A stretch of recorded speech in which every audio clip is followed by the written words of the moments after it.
Hello all, Rambly Knuck back for another video. Today is going to be a Star Trek Picard rant. And it's not really about the show, just more of how I can't watch the bloody thing. As many of you probably have guessed, I'm in Canada. So CBS All Access, not available to me. Now, I was under the impression that it was going to be on Prime, so yesterday I went through all the processes of ordering Prime, only to find out the show is not on Prime. Yay. So then I went to CTV/space, and I did the whole rigmarole there. I finally got to watch the first episode. The only problem is the second episode still isn't released. So it's kind of frustrating. Everybody else is getting to do reviews and stuff, and I'm stuck waiting and waiting and waiting. And it's driving me up the wall that I can't watch this show. And it's driving me crazy. I have searched, and maybe I'm just not searching the right thing or going to the right site.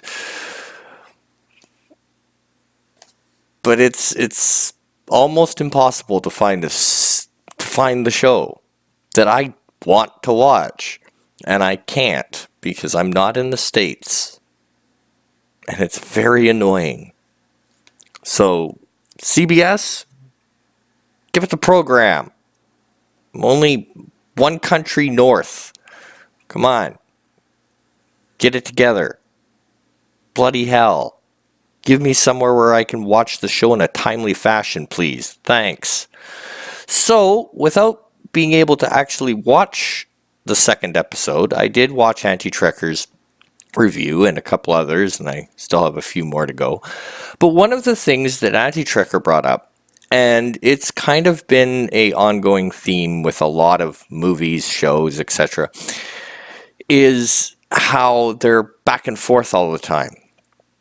And I think I can give an explanation to why this is done. Do I agree with it? No. It makes it too hard, sometimes very hard to follow. However, I do have children from the ages of 11 to 18, and I have watched movies and shows with them. And my theory on it is, quite simply, whoever's doing the editing has kids too, and knows that if you pause on any scene for any length of time, that audience from, I'd say, 18 to 25, gone. And if it's younger, yeah, definitely gone. And here's why. When I watch movies with my kids or with people their age, it's next.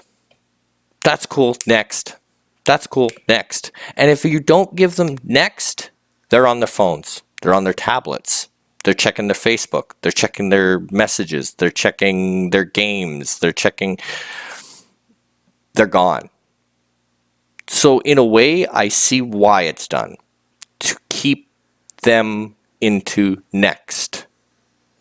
They have to keep it coming, and they have to keep it coming fast. Because in this day and age, if you don't, your audience is gone. They're done. They're on their tablet, they're on their phone, they're gone. The second you pause and give them a moment to breathe, they're done. They're gone. They're out. And that speaks to a lot of our civilization the way it is now. We're in the that's cool, next. That's cool, next. What have you done for me lately? And so I'm not surprised one bit that our shows are starting to reflect that attitude. Everything comes at you fast, hard, and there's no time to breathe.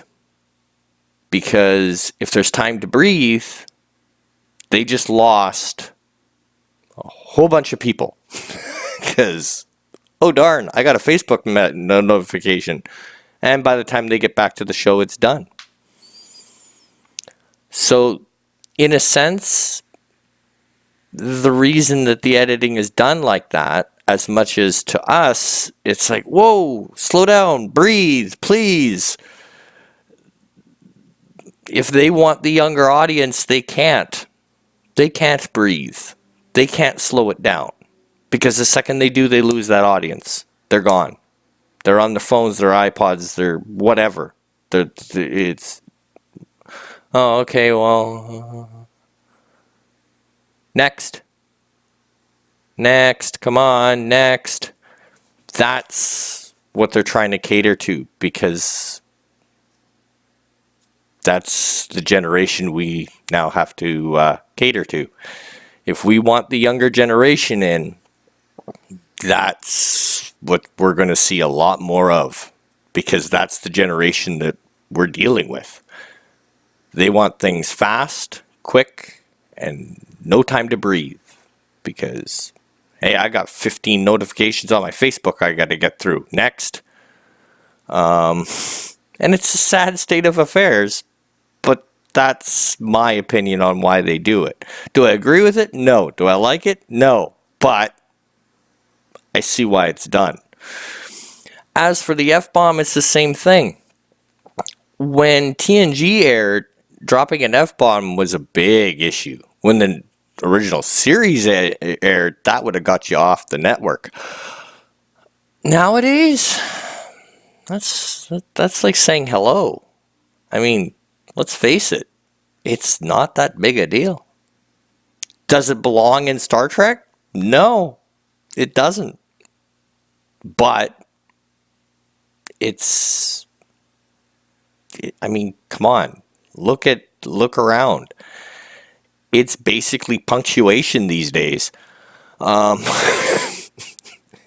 It basically is. So am I surprised that it's starting to leak into Star Trek? Not really. Not at all. So maybe give it a little bit of a pass. We don't have to like it, but we can try to understand why. If they're trying to get the younger generation, which I'm sure they are, and I'm sure they're really trying. They're trying to get that younger generation into Star Trek and into Star Wars and into everything else. They want that younger generation. So, yeah, shows are going to move faster. There's going to be less time to breathe. Some story is going to be sacrificed. However, if it achieves the goal, then great. Do I think it will? No. But I can understand why the editing is done like it is. Because like I said, I've watched shows with my kids. And you give them a moment to breathe, they're on their phone, their tablet, or whatever else device they may have at arm's reach. So, I get it. As much as I'd love them to slow down and take their time, it's just not going to happen. Not for as long as they want that younger generation. So hopefully, before next week, I will finally get to watch episode 2. Come on, CBS. Get your acts together. And I will have a review out. Till then, take her easy, folks.